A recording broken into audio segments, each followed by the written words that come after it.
Goeiemôre vriende en baie welkom by ons oordenkings op hierdie Dinsdagoggend waar ons skielik uitgevind het ons krag en bene is af.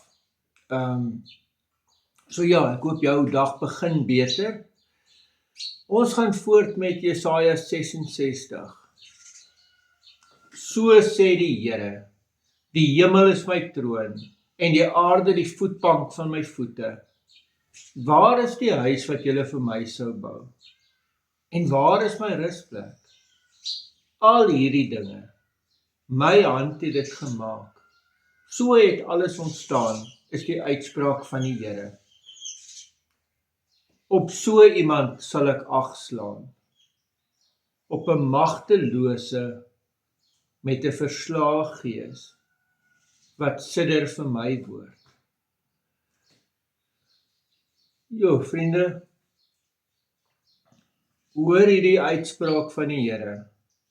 Op so iemand sal ek ag slaan, op 'n magtelose met 'n verslae gees, wat sidder vir my woord.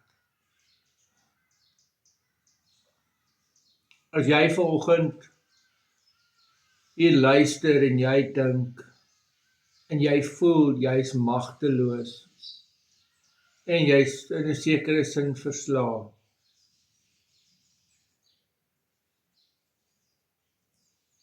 dan kom die woord vanoggend as 'n troos na jou toe. Dat die Here vanoggend vir jou sê, hy slaan ag op jou. Jy is die een op wie hy ag slaan. Wanneer ek en jy heeltemal gebreek voor die Here is, dan is ons eintlik op die regte pad. Amen. Here almagtige God, baie dankie dat ons ook hierdie teks mag lees. En ja, Here, ons kom bid vir u genade. Ons bid dat u vir ons sal help.